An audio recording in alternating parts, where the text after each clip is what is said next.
Electromagnetic induction काफ़ी interesting topic है। अगर तुम्हें इलेक्ट्रोस्टैटिक समझ में नहीं आया कोई बड़ी बात नहीं, मैग्नेटिज्म समझ में नहीं आया कोई बात नहीं, अगर फील नहीं हुआ कोई बात नहीं, लेकिन इलेक्ट्रोमैग्नेटिक इंडक्शन तुम्हें 101% फील होगा, क्योंकि इसके तुम हल्के फुल्के सस्ते एक्सपेरिमेंट घर पे भी कर सकते हो। मैग्नेटिक फ्लक्स पढ़ेंगे, घबराओ नहीं, सब पढ़ेंगे। लेकिन इसका थोड़ा इंपॉर्टेंस बता दो, तुम्हें थोड़ी कहानी सुनाते हैं कि आखिरकार जब मैं 4th-5th क्लास में था तब मैं कौन कौन से एक्सपेरिमेंट करता था। मुझे बचपन से ही मैग्नेट से, इन सब से, इलेक्ट्रॉनिक से काफ़ी ज़्यादा इंटरेस्ट रहा है, अभी भी है, बहुत ज़्यादा मज़ा है। देखो, मैंने बीटेक इसलिए नहीं करी है कि सब लोग कर रहे थे इसलिए मुझे बीटेक करनी है। मैंने बीटेक इसलिए करी ताकि मुझे इन सब में बहुत इंटरेस्ट था। ये कहानी बता रहा हूँ, जब मैं 4th-5th क्लास में था, जब मैं मेरे खिलौने इस तरीके से होते थे कि मेरे वहाँ मेला लगता है, हर साल लगता है, तो मेरा काम ये रहता था कि मेले में से कार ख़रीदना। और भाई साहब, मैं तो कार ख़रीदता ही था, 4-5 दोस्तों को साथ में कार खरीदवाता था।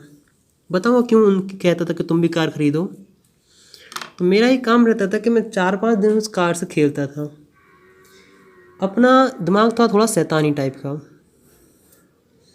तो पहली बार हमने क्या कि ख़रीदी और उसको मोटर निकाली, उस मोटर से खेलते रहे।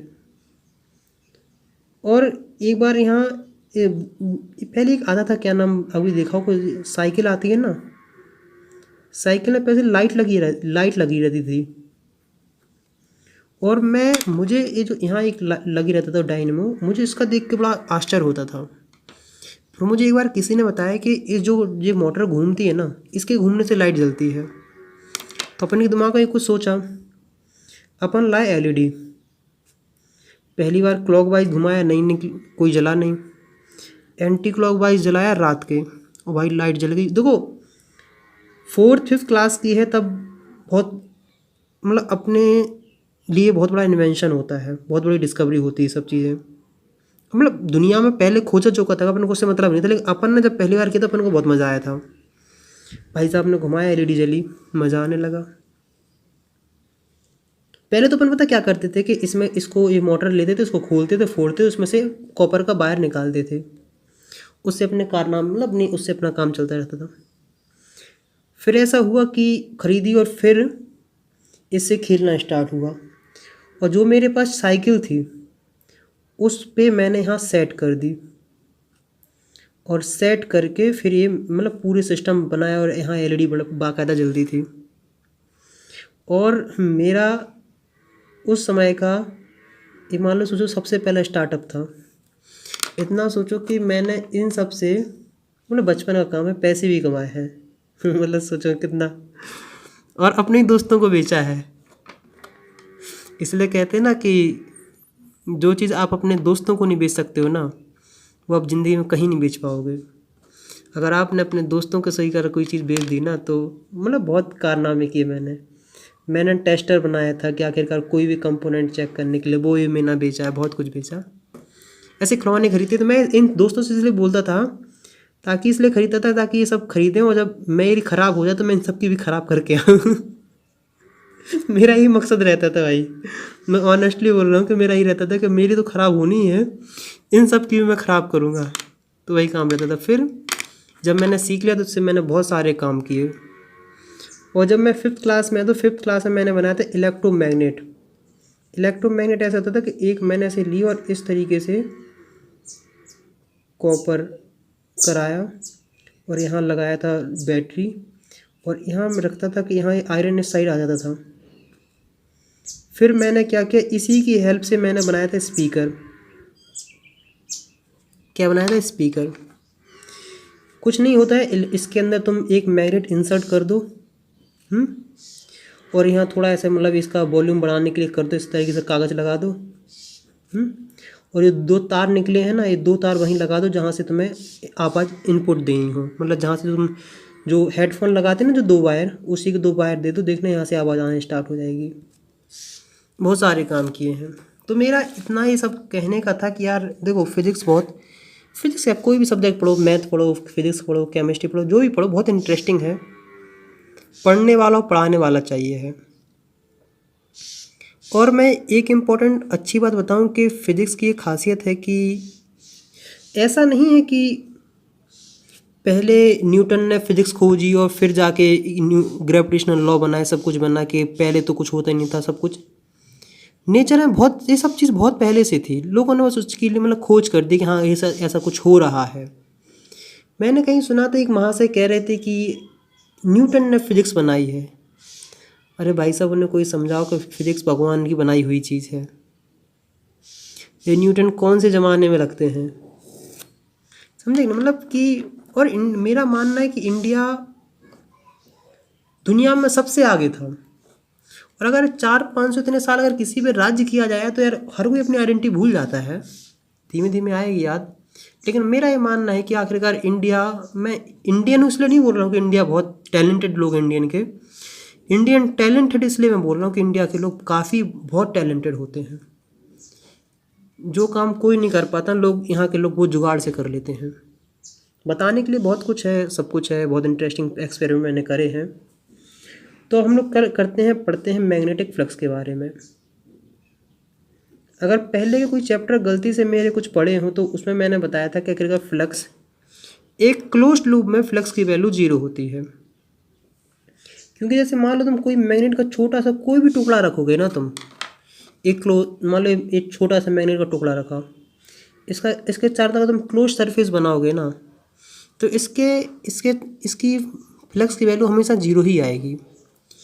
क्योंकि अगर इसे हम साउथ बोलते हैं, इसको नॉर्थ बोलते हैं, अगर यहाँ से मैग्नेटिक फील्ड लाइंस एंटर मतलब बाहर निकल रही हैं, इस तरीके से मैग्नेटिक फील्ड बाहर निकल रही हैं, तो यहाँ से एंटर भी कर रही होंगी। जितनी फील्ड लाइंस एग्जिट कर रही हैं उतनी ही फील्ड लाइंस एंटर कर रही हैं। और देखो मान लो लूप इस क्लोज सरफेस बनाया ना, देखो क्लोज सरफेस ये समझो कि स्पेयर टाइप का है। स्पेयर के मतलब फुटबॉल के अंदर हमने चम्मक रखी हुई है, तो जितनी अगर यहाँ से जाएंगे उतनी मतलब तो फ्लक्स की वैल्यू 0 आ जाती है। तो मतलब अगर क्लोज बनाओगे, मतलब कवर करोगे किसी मैग्नेट को, तो 0 आएगी, लेकिन फ्लक्स की कुछ ना कुछ वैल्यू होती है।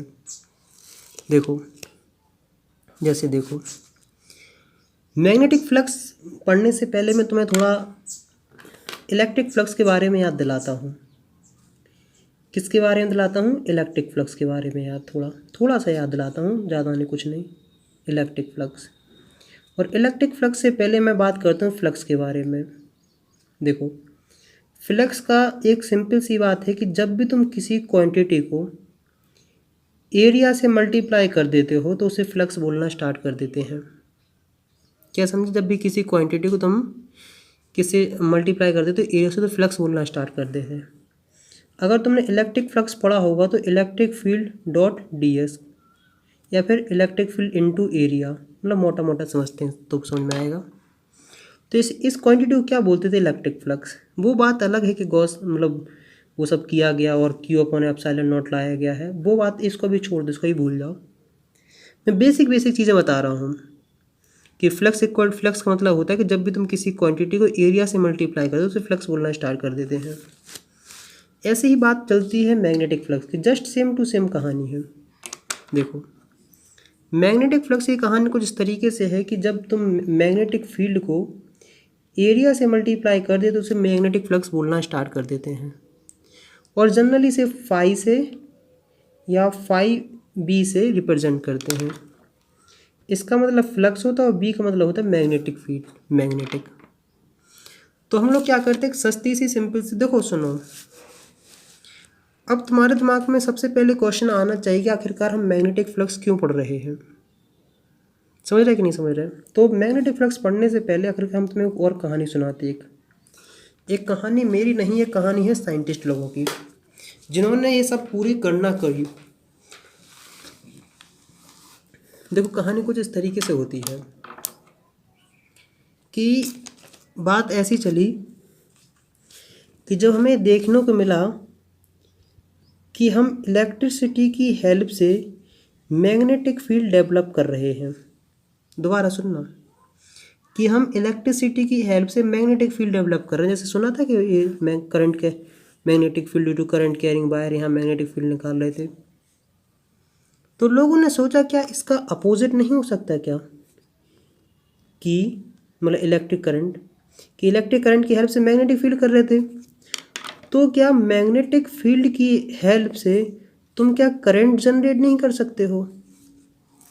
इस पे काफ़ी ज़्यादा वर्क किया गया, और वर्क कुछ इस तरीके से किया गया कि मान लो कि ये आयरन का एक रॉड मान लो इस तरीके से, और इस पे करी गई थी कॉइलिंग। क्या करी गई थी, कॉइलिंग, और यहाँ लगाई बैटरी, और यहाँ लगाई कॉइलिंग, और यहाँ लगाया गैल्वेनोमीटर। गैल्वेनोमीटर तो पढ़ चुके हो ना, गैल्वेनोमीटर मतलब वो डिवाइस होती है जो करंट के डिफ्लेक्शन के बारे में इंफॉर्मेशन प्रोवाइड करती है। और देखो मैं बता दूं कि इलेक्ट्रोमैग्नेटिक इंडक्शन क्यों पढ़ना ज़रूरी है, क्योंकि देखो जितने भी तुम्हारे घर में जनरेटर हुए, जो भी इलेक्ट्रिसिटी जो तुम्हारे घर में आ रही है ना, ये सब इसी की देन है। जो ट्रांसफार्मर है इसी का देन है, इंडक्टर इसी का देन है, सब कुछ इसी की देन है। इसलिए बहुत ज़रूरी टॉपिक है ये। तो क्या किया कि जब यहाँ एक स्विच लगाया, जब स्विच ऐसे क्लोज किया, मतलब जब ऑन किया, तो इस मतलब यहाँ बल्ब लगा दे तब तुम्हें ज़्यादा फील हो जाएगा। बल्ब लगा लिया, चलो एलईडी अपनी है या फिर कोई सिंपल सा बल्ब। तो जैसे जस्ट इसे स्टार्ट किया तो ये बल्ब ग्लो किया, और ऐसे हम ऑन करके छोड़ दिए लेकिन बल्ब फिर भी नहीं जला। मतलब जैसे ही तुमने ऑन किया बल्ब जला, और फिर बल्ब नहीं, फिर कंटिन्यूस नहीं जलता रहा, बस जलता जला। और फिर मतलब परेशान होके बल्ब हमने क्या किया, बंद कर दिया, मतलब ऑन मतलब स्विच ऑफ कर दिया। जब हमने स्विच इसे मतलब इस तरीके से स्विच ऑफ किया दोबारा, तो जब बल्ब फिर जला। मतलब कुछ कहानी इस तरीके से देखने को मिल रही थी कि जब हमने स्टार्ट किया तब बल्ब जला, फिर हम स्विच लगा रहे तब कुछ नहीं हुआ। ऐसा नहीं कि इसमें से कुछ हो रहा था, उसमें मैं करंट फ्लोर तो यहाँ कुछ होगा नहीं, होने वाला था, लेकिन जैसे ही हमने ऑफ किया फिर बल्ब जला। तो कहानी यहीं से दिमाग में खटकने लगी। अब दिमाग से कहानी इसलिए खटकने लगी थी ताकि जब मैं स्विच ऑन कर रहे थे तो मैग्नेटिक फील्ड जो थी उनमें चेंजेस देखने को मिल रहा था। कहानी यहीं से स्टार्ट हो रही थी, क्योंकि यहाँ जो तुम इंड्यूस्ड ईएमएफ पढ़ोगे, फिर इंड्यूस्ड करंट, जो भी करंट के बारे में पढ़ोगे, वो सब यहीं से कहानी स्टार्ट होने लगी थी। समझे कि नहीं समझे। तो ये रहा, मतलब एक फैक्टर हमें जो देखने को मिला वो मिला था कि चेंज इन मैग्नेटिक फील्ड। अब और जब देखा तो उन्होंने देखा कि मान लो लूप है, ये किसी मैग्नेटिक फील्ड के अंदर रखा था। क्या रखा था, मैग्नेटिक फील्ड के अंदर रखा था। इसका जैसे हमने शेप चेंज किया, मतलब एरिया चेंज किया, तब भी मतलब हमें करंट की वैल्यू देखने को मिली। इसका मतलब है कि इसकी डिपेंडेंसी एरिया पे भी है लूप के। अब लूप ऐसे नहीं कि सर्कुलर, कैसा भी लूप ले सकते हो जो तुम्हारी मर्जी है। क्लोज लूप होना नहीं, ऐसे भी ले लो, ये भी लूप ही है। चलो फिर इस लूप को रोटेट कराया, मतलब जब हमने थीटा चेंज किया तब भी हमें इसके अंदर मतलब बल्ब जलते हुए दिखा, मतलब इलेक्ट्रिक करंट देखने को मिला, मतलब इलेक्ट्रिक इंड्यूस्ड नहीं है। मतलब थीटा पे डिपेंडेंसी, मतलब थीटा पे इस तरीके, कॉस थीटा पे, मतलब सब डिटेल में बात करने वाले हैं। तो मैं क्या कहता हूँ कि सबसे पहले हम क्या करते हैं, सस्ती सी सिंपल सी मैग्नेटिक फ्लक्स की डेफिनेशन लिख लो। अब स्कूल में जाके तुम एग्जाम में जाके तो लिख के नहीं आओगे ना, एक टिक लगा के आओगे कि नहीं भैया ने ऐसे बताया था कि मैंने घर में कारनामे किए, मैंने अपना स्टार्टअप किया, मैंने बिजनेस किया, नहीं आएगा ना। एग्ज़ाम में तो भाई आएगा कि जो पूछा जाएगा, नहीं तो ऐसे थोड़ी कि मशीन वो चीज़ है जो काम आसान बना दे। वो बात अलग है किस तरीके से पढ़ाया जाता है ताकि इंटरेस्ट बना रहे और ज़्यादा देर तक याद रहे। लेकिन एग्ज़ाम वाले तो वही रट्टू वाली डेफिनेशन पूछते हैं, तो उनके हिसाब से चलना पड़ेगा, नहीं तो फेल कर देंगे। देखो ये रही तुम्हारे सामने सस्ती सी सिंपल सी गरीबों वाली definition, magnetic flux. The magnetic flux through any surface, देखो एनी सरफेस बोला, क्लोज सरफेस नहीं बोला, याद रखना। Any surface placed in a magnetic field is total number of magnetic lines of forces. देखो मैग्नेटिक लाइंस बोलो या फिर बोलो मैग्नेटिक फील्ड लाइंस, दोनों का मतलब एक ही है।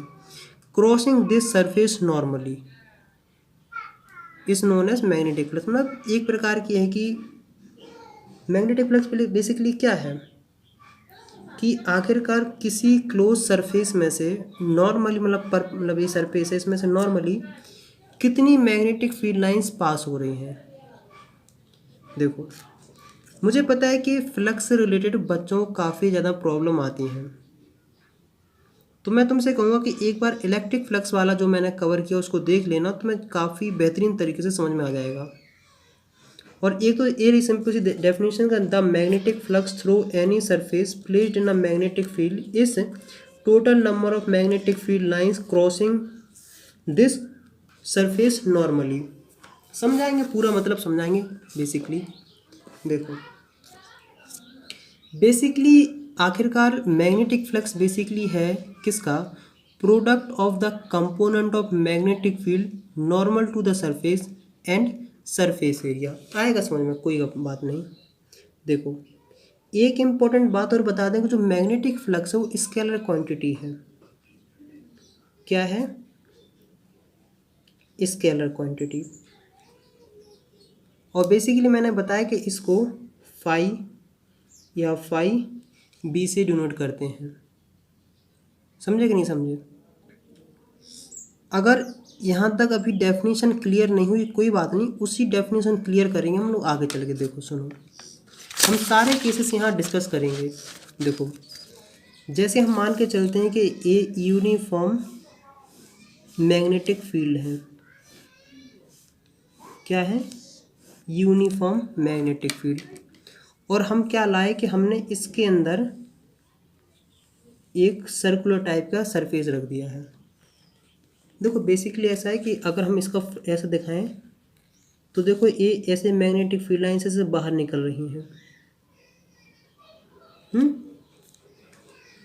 अब देखो, एक बात बताएं कि तुम काफ़ी ज़्यादा पढ़ चुके हो तो तुम्हें समझ में आ जाना चाहिए कि जो सरफेस होता है, ये जो सरफेस है, सरफेस एरिया का एक नॉर्मल होता है जो इसके परपेंडिकुलर होता है, इसे एन बोलते हैं। समझे कि नहीं समझे? तो मान लो यूनिफॉर्म मैग्नेटिक फील्ड है और इसके अंदर हमने सरफेस रखा है, मतलब इस सरफेस का नॉर्मल और मैग्नेटिक फील्ड लाइंस दोनों एक दूसरे के पैरेलल हैं। तो इस समय फ्लक्स की वैल्यू होती है, फ्लक्स इक्वल टू होता है बी ए। समझे कि नहीं समझे? बी ए। मान लो अभी होता, हमने इस तरीके से इसको रखा था, इस तरीके से मैग्नेटिक फील्ड लाइंस इस तरीके से जा रही थी।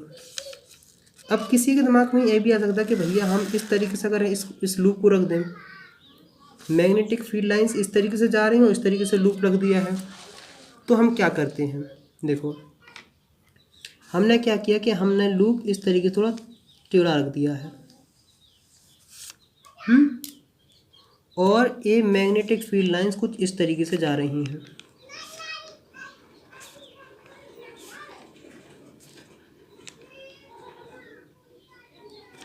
क्या समझे? अब देखो, ये जो हमारे पास ये सरफेस है, ये बेसिकली इस तरीके से तिरछा रखा हुआ है, तो इसका नॉर्मल आएगा इस डायरेक्शन में। क्या आएगा? इस डायरेक्शन में। अब उस डेफिनेशन की ज़रूरत पड़ने वाली थी जो अभी हम लोग जस्ट लिखी है कि the magnetic flux through any surface placed in a magnetic field is the total number of magnetic field lines crossing this surface normally. किसकी बात करने वाले हैं? नॉर्मली की। तो देखो, मतलब हमें वो मैग्नेटिक फील्ड लाइंस चाहिए हैं जो इससे नॉर्मली पास हो रही हों।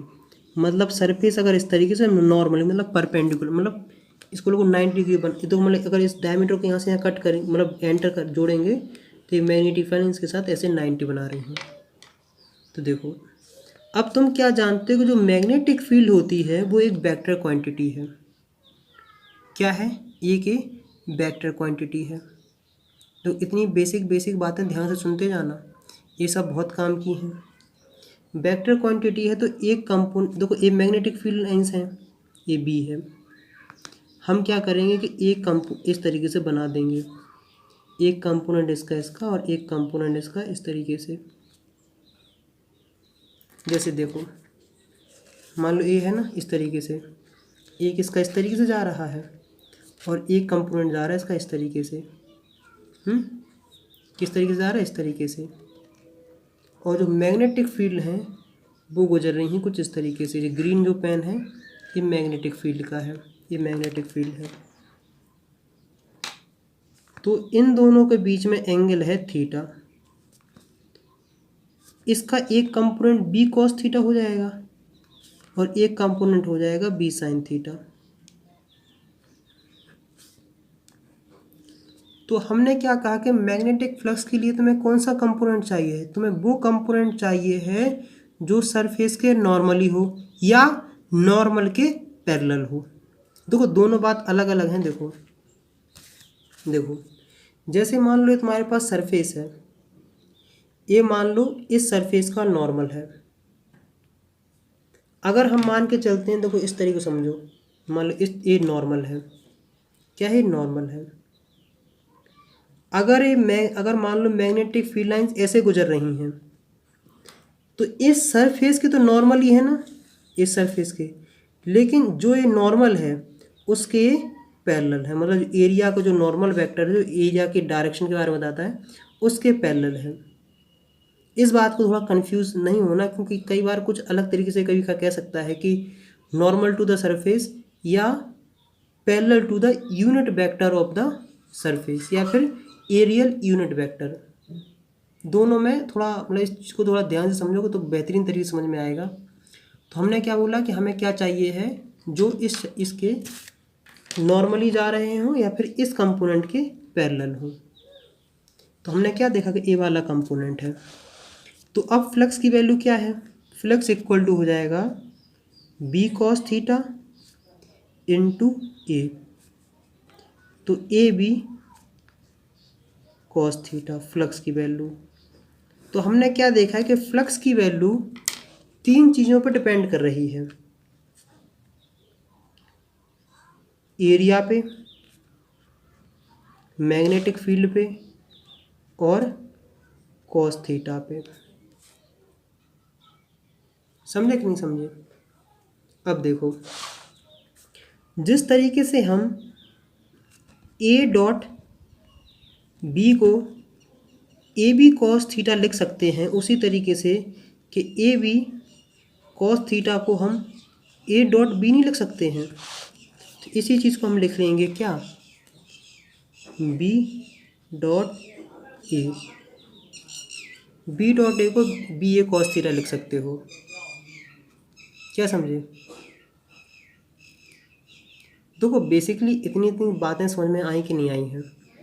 और किसी के दिमाग में आ रहा होगा कि भैया वो number of electric field lines वाला क्लियर नहीं हो रहा है कि आखिरकार मान लो फ्लक्स की वैल्यू अगर हम मान के चलते हैं 90 आ रही है, तो क्या इसका मतलब ये है कि आखिरकार इस लूप में से 90 electric magnetic field lines passes हो रही हैं? मैं कहूँगा नहीं, ये सिर्फ तुम्हारा कॉन्सेप्ट दिल बहलाने के लिए है। मैं तुम्हें पिछली बार जो इलेक्ट्रिक फील्ड वाला वहाँ बताया था मैंने फ्लक्स के बारे में, वहाँ मैंने काफ़ी डिटेल में समझाया था। क्योंकि अगर मान लो फ्लक्स की वैल्यू 0.92 आ गई है, कितनी आ गई? 0.92। क्या ये बता इलेक्ट्रिक फील्ड लाइंस 0.92 हो सकती हैं? नहीं हो सकती ना।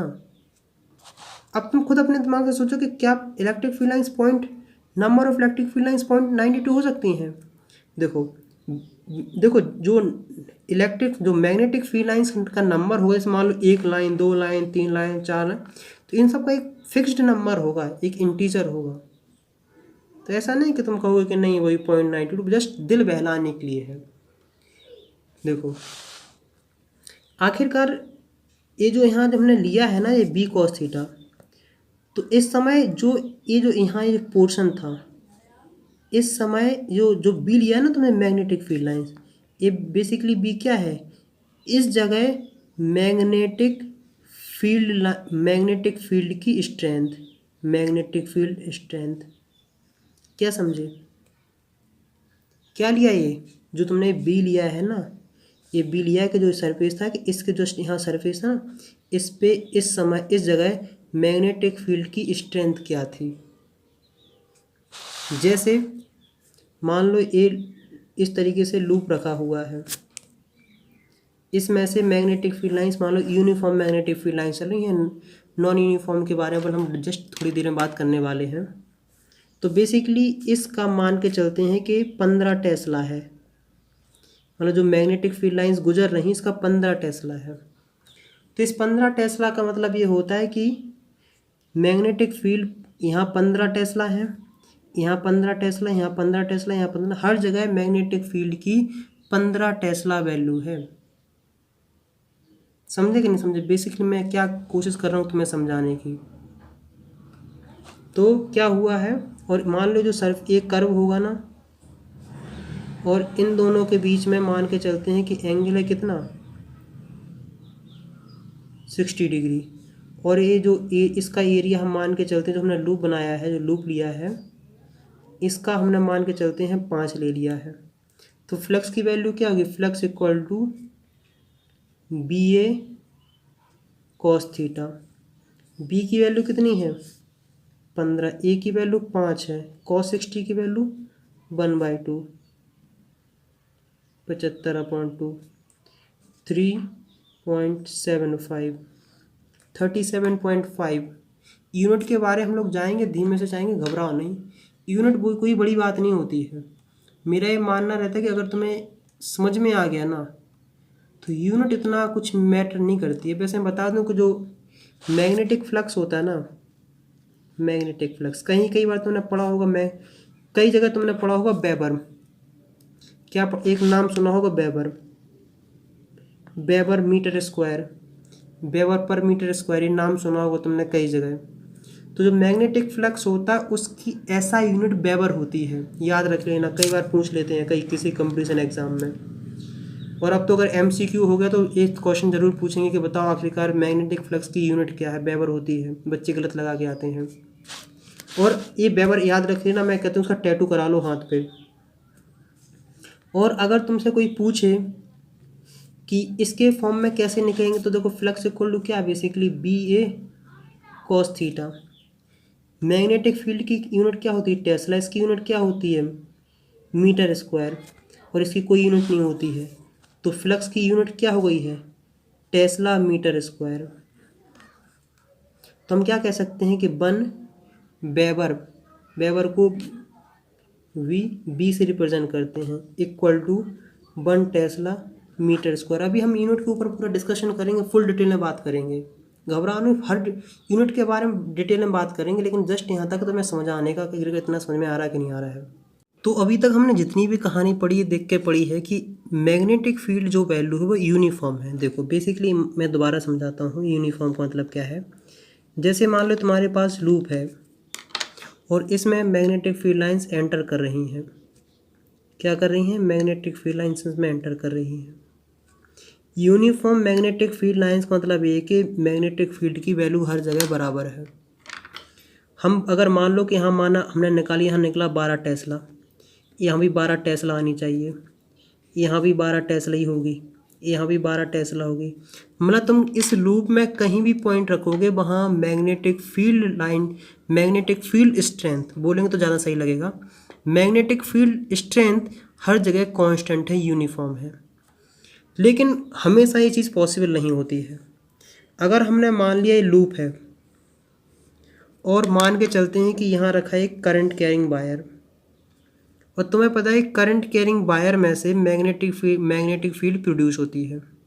इतना तुम्हें पता होगा कि जो चीज़ पास में होती है वहाँ मैग्नेटिक फील्ड स्ट्रेंथ ज़्यादा होती है, यहाँ मैग्नेटिक फील्ड स्ट्रेंथ कम होती है। तो अभी हम फॉर्मूले पे नहीं जाएंगे, पूरा डेरिवेशन कराएंगे, कोई अभी बड़ी बात नहीं है, लेकिन जस्ट समझो। हम मान के चलते हैं कि मैग्नेटिक फील्ड लाइन जहाँ बड़ा क्रॉस बना रहा मतलब वहाँ ज़्यादा है, और इस तरीके से magnetic field lines magnetic field strength घट रही हैं। क्या कर रही हैं, मैग्नेटिक फील्ड घट रही हैं। देखो हम मान के चलते हैं कि यहाँ 15 टेस्ला है, यहाँ 12 टेस्ला है, और हम मान के चलते हैं कि यहाँ 10 टेस्ला है। मतलब हर जगह मतलब नॉन यूनिफॉर्म है। तो इस कहानी में बेसिकली हम लोग इस तरीके से करेंगे, वो मतलब डेरिवेशन अलग तरीके से अपन को बाद में जाएंगे। देखो हम मान के चलते हैं कि हमने इसमें से एक छोटा सा एरिया ले लिया है, इतना सा छोटा सा एरिया ले लिया है। क्या छोटा सा एरिया, इस छोटा से एरिया को हम लोग बोलेंगे डी ए। देखो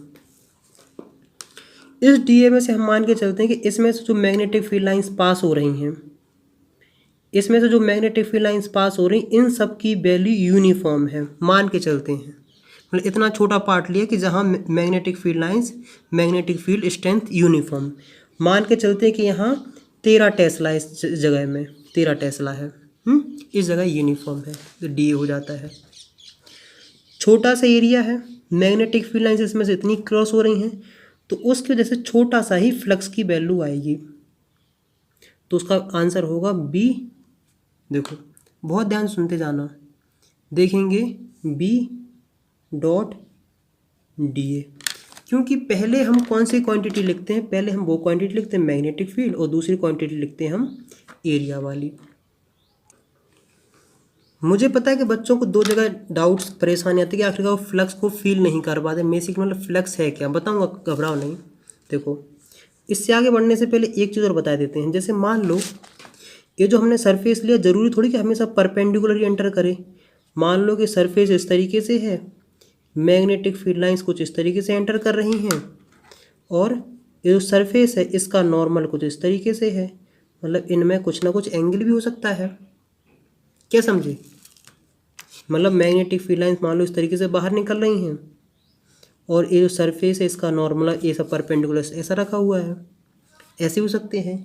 हमें कौन सी मैग्नेटिक फील्ड लाइंस लेनी है जो इस नॉर्मल के पैरेलल आती हों, तो इसके कौन आती हैं, बी कॉस थीटा। या फिर हम कैसे कह सकते हैं कि वो मैग्नेटिक फील्ड जो नॉर्मल हो सरफेस के, या फिर परपेंडिकुलर हो सरफेस के। देखो अगर ये सरफेस है, इसके मैग्नेटिक फील्ड लाइन जो परपेंडिकुलर होंगी वो इस सरफेस के नॉर्मल के पैरेलल होंगी। फिर अभी हाल तो जस्ट पहले बताया था कि नहीं, तो हमने क्या बोला कि flux is equal to perpendicular magnetic field to the surface D A. तो हमने देखा कि इसकी वैल्यू क्या है, इसकी वैल्यू है B cos theta D A D 5। अभी मुझे पता है कि ज़्यादा तुम्हें समझ में नहीं आया, कोई बात नहीं, घबराने। अगर इस प्रोसेस से निकाल के लाते तो तब भी B D A cos theta घुमा फिरा के आता है कि उसका मतलब नहीं है। देखो तो हम इसको क्या लिख सकते हैं, हम इसको लिख सकते हैं B dot D A D 5। मतलब एक ही बात है, कोई बड़ी बात नहीं है। देखो इतने से मान लो हमने बोल दिया इस फ्लक्स की वैल्यू आ रही, कितनी आ रही है, इसकी वैल्यू मान ली हमने, मान ली है 10, मान के चलते हैं 10 आ रही है। हमने बोला है कि इतने से पार्ट में से फ्लक्स की वैल्यू 10 आ रही है। मुझे पता है कि बेसिकली फ्लक्स अभी ये फील नहीं हो रहा हुआ, तो मैं क्या कहूँगा, जो तुम्हारे लिए दिल बहलाने वाली डेफिनेशन थी ना कि magnetic flux is the number of magnetic field lines passing through the surface, तो ये मान के चल लो कि ये जो इतना सा सरफेस है इसमें से 10 मैग्नेटिक फील्ड लाइंस पास हो रही हैं, दिल बहलाने के लिए है। इसी तरीके से समझोगे तो बेहतर रहेगा, क्योंकि अगर अपन ज़्यादा डिटेल में घुसेंगे तो पूरा मतलब हौच पौच हो जाएगा। तो हमने माना कि इतने से पार्ट में से 10 मैग्नेटिक फील्ड लाइंस निकल रही हैं, तो अब तुम्हारे दिल में एक मतलब इच्छा होगी कि नहीं, आखिरकार इस पूरे में से कितनी निकल रही होंगी। अगर जैसे मान लो तुम्हारे घर में इस तरीके से टाइल्स हैं, इस तरीके से टाइल्स हैं, हम बोल देंगे कि सब जगह इस तरीके से हैं, इस टाइल्स में से 10 मैग्नेटिक फील्ड लाइंस एंटर कर रही, एग्जिट कर रही, जो भी बड़ी बात है। तो इस पूरे में से कितने निकलेंगी, तुम बेसिकली क्या करोगे, इंटीग्रेशन का यूज़ करोगे। आखिरकार इंटीग्रेशन किस तरीके से यूज करते हैं अब समझो, यहाँ बहुत इंपॉर्टेंट है। देखो देखो सुनो, इंटीग्रेशन मतलब क्या होता है कि तुम इसका फ्लक्स ऐड करोगे, इसका फ्लक्स ऐड करोगे, इसका फ्लक्स, इसका फ्लक्स, इसका फ्लक्स, इसका फ्लक्स, इसका सबका फ्लक्स लेके ऐड कर दोगे ना। मान लो तुम्हें इसका ऐड करने में 1 2 3 4 5 6 7 8 9 10 12 लिखनी पड़ेंगी, 1 का 2 का 3 का। हम कहेंगे कि मैथ में इस काम को बहुत आसानी बनाया गया है। फ्लक्स इज इक्वल टू इस का बी डॉट डी ए। तो हमने क्या देखा कि फ्लक्स का हमारे पास फॉर्मूला आ गया है, flux equal to B dot D A. मुझे पता है कि अभी बहुत सारी दिक्कत तुम्हारे दिमाग में आ रही होगी, तो इसलिए मैं कहता हूँ कि इस चीज़ को हम लोग दूसरे तरीके से दोबारा समझते हैं। देखो पहले जस्ट इंटीग्रेशन समझ लो। इंटीग्रेशन मतलब क्या है? इसका मतलब ये है कि इतने से फ्लक्स में से, मतलब इतने से एरिया में से इतने फ्लक्स की वैल्यू आ रही है। बेसिक से मतलब है कि इतने से पार्ट में से 10 मैग्नेटिक फील्ड लाइंस पास हो रही हैं। तो आखिरकार अगर हमें इस पूरे में से निकालना है कि पूरे में से कितनी मैग्नेटिक फील्ड लाइंस पास हो रही हैं, तो हम क्या करेंगे, हम इंटीग्रेशन कर देंगे। तो हम करेंगे D phi equal to integration of B dot D A. पूरा सरफेस मतलब एरिया कर रहे हैं, ये कैंसिल होकर ए फाई हो जाएगा, A B dot D A. मतलब फ्लक्स की वैल्यू हमारे पास आ गई है। जब इससे रिलेटेड हम और ज़्यादा क्वेश्चन करेंगे तो तुम्हारे दिमाग में सारे डाउट्स क्लियर होंगे, लेकिन जस्ट अभी इतना समझो। देखो इस तरीके से याद रखना, क्या समझे? इसका हम लोग जब डेरिवेशन कराएंगे, बहुत सारे क्वेश्चन करेंगे तो और मज़ा आएगा।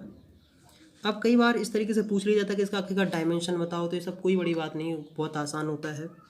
फ्लक्स इक्वल टू बेसिकली क्या है, बी ए। तो देखो आगे की कहानी सुनो। और हम क्या जानते हैं कि एफ इक्वल टू क्या होता है, Q B V sine theta.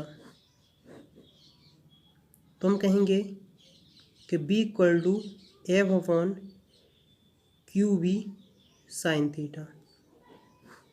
तो फ्लक्स इक्वल टू क्या हो जाएगा, F A upon Q B sine theta. अब किसी के दिमाग में आ सकता है कि भैया आखिरकार आप इसका यूज़ क्यों कर रहे हो फ्लक्स निकालने के लिए?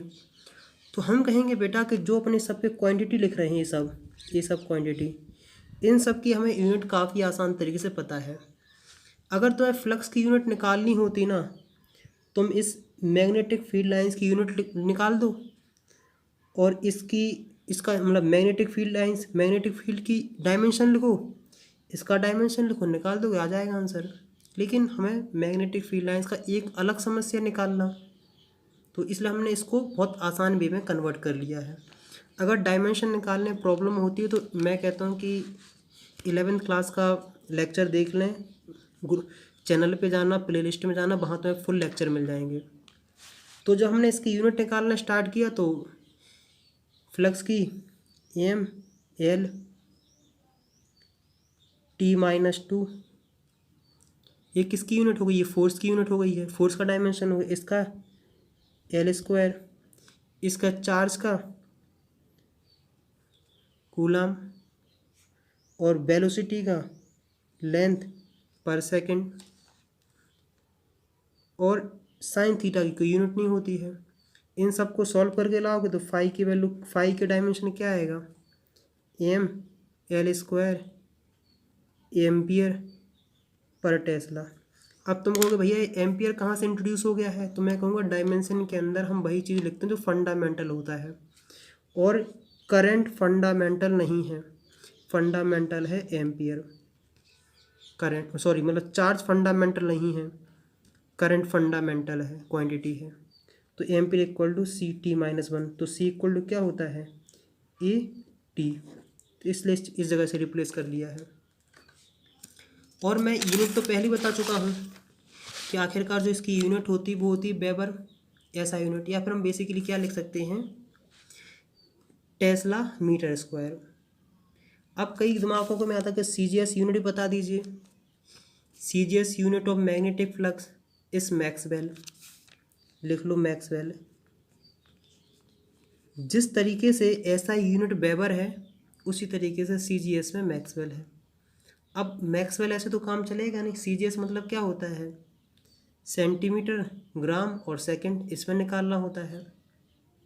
देखो अगर हम कहें कि जो मैग्नेटिक फील्ड होती है उसकी CGS यूनिट क्या होती है, अगर ऐसा यूनिट इसकी टेस्ला है तो CGS होती है इसकी गॉस, और जो हमारे पास एरिया होता है उसकी ऐसा यूनिट मीटर स्क्वायर होती है, तो CGS क्या होती है, सेंटीमीटर स्क्वायर। तो हम क्या लिखेंगे, एम एक्स लिखते हैं। 1 मैक्सवेल इस इक्वल टू होता है 1 गॉस सेंटीमीटर स्क्वायर। तो मतलब हमारे पास अब यूनिट कितनी हो चुकी हैं CGS में, गॉस सेंटीमीटर स्क्वायर और मैक्सवेल या, और वहाँ हो गई है वेबर या फिर टेस्ला मीटर स्क्वायर। किसी के दिमाग में ये भी आ सकता है कि भैया आखिरकार हमें SI यूनिट और CGS में कुछ रिलेशन बता दीजिए। तो मैं कहूँगा घबराओ नहीं बेटा, देखो जस्ट सुनना। 1 weber equal to 1 tesla metre square.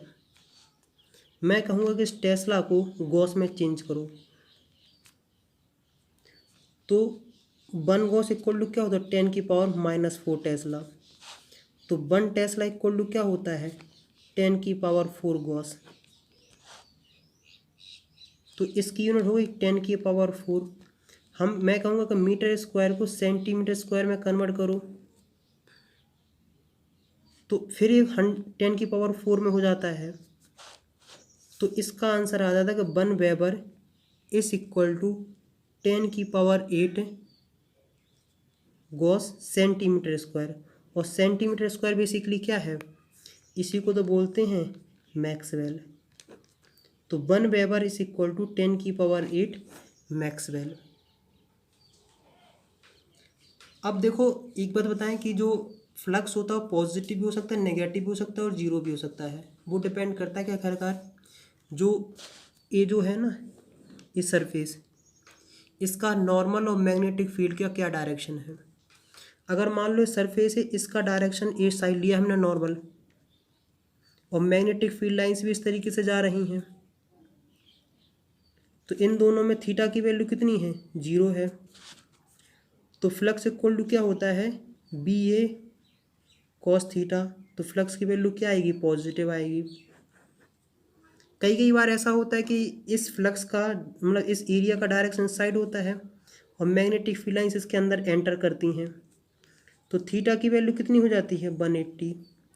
तो फ्लक्स की वैल्यू कितनी होती है BA कॉस 180, मतलब नेगेटिव का फ्लक्स आ जाएगा। और जीरो फ्लक्स कब हो सकता है कि मान लो ये सरफेस इस तरीके से रखा है और मैग्नेटिक फील्ड लाइंस इस तरीके से जा रही हूँ, मतलब इस सरफेस के पैरेलल, या फिर बोल सकते हैं कि इस नॉर्मल के परपेंडिकुलर। तो फ्लक्स इक्वल क्या होता है BA cos 90। फ्लक्स की वैल्यू क्या आ गई है 0। तो मैं अगर तुमसे कहूँगा फ्लक्स की वैल्यू अगर दिल बहलाने के लिए तुम्हें याद रखनी, तो ये समझ लो कि number of lines magnetic field lines कितने उस एरिया में से कितनी पास हो रही हैं। लेकिन बेसिकली मैंने बताया कि नंबर ऑफ लाइंस जो जो लेते हैं वो बेसिकली उस समय की देखते हैं कि उस पॉइंट पे कितनी मैग्नेटिक फील्ड स्ट्रेंथ है। अपन अब क्या करते हैं कि क्वेश्चन कर लेते हैं कि मान लो कोई रेक्टेंगुलर लूप है जिसका डायमेंशन कुछ तरीके से 20 सेंटीमीटर इंटू 30। मान के चलते हैं कि ये मैग्नेटिक फील्ड क्लाइंट के अंदर रखा हुआ है 20/30 का, और मैग्नेटिक फील्ड की वैल्यू है 0.3 tesla with it plane normal to the field, inclined 30 degree to the field और parallel to the field, find the flux. देखो सुनो, सबसे पहले बात निकालनी है कि पहले केसेस के ऊपर बात करना है कि नॉर्मल टू द फील्ड, मतलब ये नॉर्मल रखा हुआ है, तो थीटा की वैल्यू कितनी है, थीटा की वैल्यू मतलब ये सरफेस ये था इसका नॉर्मल और मैग्नेटिक फील्ड लाइंस एक दूसरे के पैरेलल हैं, तो थीटा की वैल्यू 0। तो फ्लक्स की वैल्यू निकाल देना BA से। फिर दूसरा पार्ट उसने कहा inclined 30 degree to the field. क्या कहा है कि जो प्लेन है इसको समझना है कि जो मान लो तुम्हारे पास ये प्लेन है, ये जो प्लेन है ये मैग्नेटिक फील्ड से 30 डिग्री बना रहा है। मान के चलते हैं कि ये मैग्नेटिक फील्ड ऐसे जा रही हैं, देखो, और ये रहा तुम्हारे पास ये प्लेन, इसको ध्यान से समझना। देखो देखो ये रहा तुम्हारे पास प्लेन, ये रहा, और मैग्नेटिक फील्ड जा रही कुछ इस तरीके से। इसमें कहा गया है कि इस प्लेन में और इसमें इन दोनों में 30 डिग्री है, तो इस प्लेन के जो नॉर्मल में कितना एंगल होगा, ये होगा 60। और याद रखना जो थीटा हम जो लेते हैं वो लेते हैं एंगल बिटवीन इस सरफेस के नॉर्मल इन मैग्नेटिक फील्ड लाइंस के एंगल के बीच का। तो बेसिकली कितना हो गया है, phi equal to B A cos 60।